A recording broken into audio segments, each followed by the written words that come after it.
sharing pengetahuan, mudah-mudahan bisa menjadi suatu tambahan catatan amalan kebaikan dan insya Allah diridhoi oleh Allah Subhanahu wa taala.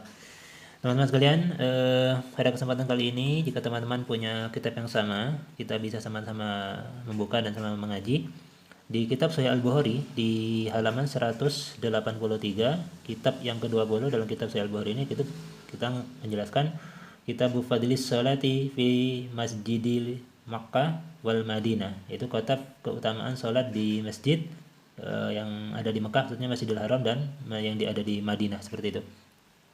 Pada kesempatan kali ini pembahasan kita akan masuk di hadis, fokusnya di nomor hadis 1193 dari kitab Sahih Al-Bukhari ini, kitab yang ke-20, dan ini babnya bab yang ketiga, yaitu ketika mendatangi Masjid Kuba pada setiap hari Sabtu. Jadi ini bantahan terhadap orang yang mengatakan tidak bolehnya beramal dengan mengkhususkan hari ataupun membaca Al-Quran dengan waktu dan hari-hari tertentu.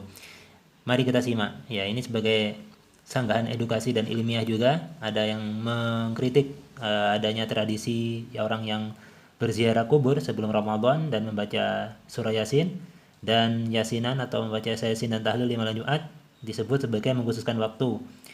Mari kita buktikan dengan hadis yang termaktub dalam kitab Sahih Al-Bukhari ini.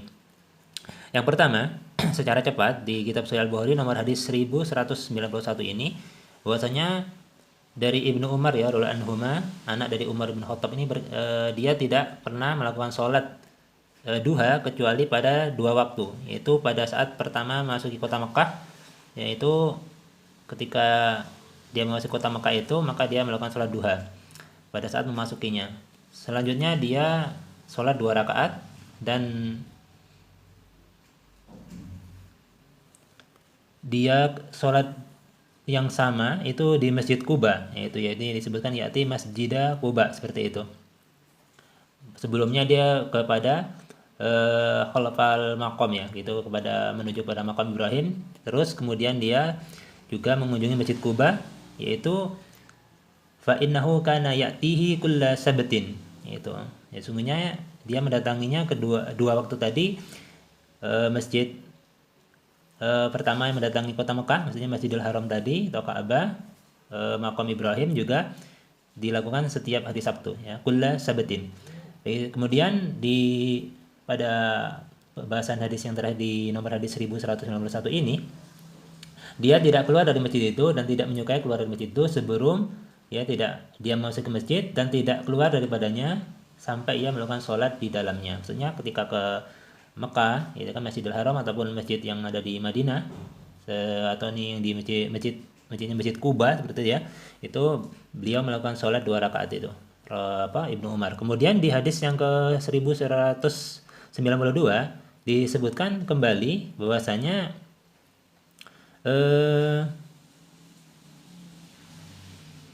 tidak ada larangan di sini siapapun untuk orang melakukan sholat ya. Walaupun Ibnu Umar tadi melakukan sholat duha hanya di 2 waktu itu, tapi dia tidak melarang dan dia melakukannya karena melihat sahabat melakukannya demikian, seperti di sini, ashabi yasna'una. Dan dia tidak melarang seseorang pun untuk sholat kapanpun dan di waktu kapanpun kecuali ya 2 waktu, yaitu saat tulu asy-syamsi wala gurubiya, saat terbitnya matahari dan saat matahari akan tenggelam, yaitu waktu ketika subuh ya, itu sebelum masuk syuruk, dan waktu maghrib saat tenggelamnya matahari.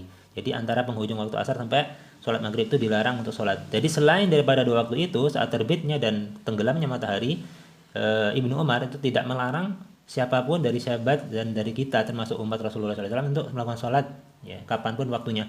Dan kita akan fokus pada hadis yang ke 1193 ini. Tadi ini hanya penjelasan penguat daripada hadis yang kita bahas pada bagian akhir ini, yaitu dari Ibnu Umar radhiyallahu anhuma, masih qala, dia berkata, kan Nabi sallallahu alaihi wasallam, bahwasanya Nabi Muhammad sallallahu alaihi wasallam, Rasulullah sallallahu alaihi wasallam, ya'ti masjidah Kuba'in, yaitu mendatangi Masjid Kuba, kulla sabtin, setiap hari Sabtu, masyian wa raqiban, baik dengan berkendaraan ataupun dengan berjalan kaki.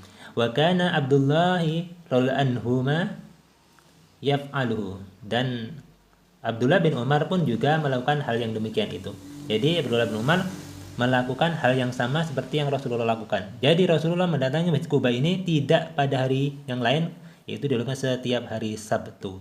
Nah, ini dalil ketika melakukan amalan. Sekarang pertanyaannya, kalau memang hari misalnya kita mau beribadah, membaca Yasin dari hari Ahad, Senin, Selasa, Rabu, Kamis sampai Jumat, ada orang yang melarangnya. Sekarang coba hadirkan mana dalil pelarangannya tersebut.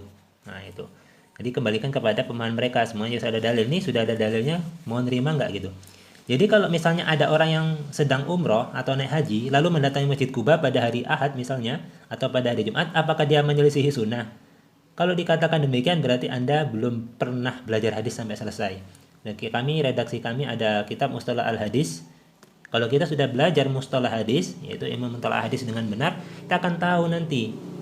Kami juga punya asbabu wurudul hadis gitu, sebab turunnya hadis gitu. Sebagaimana sebab keluarnya hadis itu sebagaimana asbabun nuzul pada sebab turunnya ayat Al-Qur'an kepada Rasulullah sallallahu alaihi wasallam.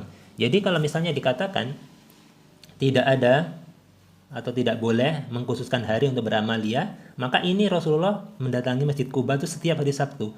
Lalu bagaimana dengan orang yang umroh? Tidak akan bisa dia menargetkan ke Quba pas hari Sabtu. Kalau dia ke Masjid Quba misalnya hari Ahad, hari Senin ataupun hari Jumat, apakah itu sudah disebut bid'ah? Karena tidak menyata Rasulullah. Tidak begitu berpikirnya Joni. Jadi kita berpikirnya itu yang benar, dengan pemahaman yang benar. Makanya kalau misalnya masih baru belajar, ya kan, apalagi hadisnya juga belum hafal, hanya bisa ketika laptopnya hidup, baca hadis baru setengah, belum nyampe ujung laptopnya mati, nggak bisa nerusin hadisnya, nggak bisa nerusin makna hadis. Walaupun hadis boleh disebutkan, boleh disampaikan dengan maknanya, tidak dengan lafaznya. Tapi kalau misalnya sampai salah kan akan repot juga. Jadi ini dalil bolehkannya khusus amaliyah pada hari-hari tertentu, tidak larangan. Kalau sholat itu kecuali matahari terbit dan ketika matahari terbenam itu tidak boleh. Semuanya di hari apapun, kapanpun jumlah sholat disebut sholat mutlak, di luar-luar sholat yang dianjurkan seperti itu. Adapun baca Quran di makam dan di kuburan, dalilnya sangat banyak dan tidak mungkin dan kami hadirkan di sini. Kalau tahlilan itu surah Yasin itu dianjurkan untuk dibaca setiap malam Jumat. Kami sudah buat videonya sebelumnya. Kenapa setiap hari Jumat? Karena sebenarnya setiap malam yang membaca surah Yasin itu di setiap malam, yaitu antara maghrib, nanti dia akan diberikan kemudahan sampai paginya. Kalau baca pagi diberikan kemudahan sampai maghrib tiba, seperti itu. Jadi kalau setiap malam tidak mampu, maka kita pilih Sayyidul Ayyam, pemimpin hari, yaitu hari yang terbaik itu hari Jumat atau malam Jumat, seperti itu. Jadi inilah dalil kebolehannya. Teruskan amaliyah Ahlus Sunnah wal Jamaah, saudara-saudara yang muslim dan muslimah dimanapun berada, teruskan amaliyah. Jangan dengarkan orang yang mengatakan tidak boleh mengkhususkan amaliyah. Apalagi sebelum Ramadan tidak boleh ziarah kubur. Nih, Rasulullah mendatangi Masjid Quba dengan setiap hari Sabtu, tidak pada hari lainnya.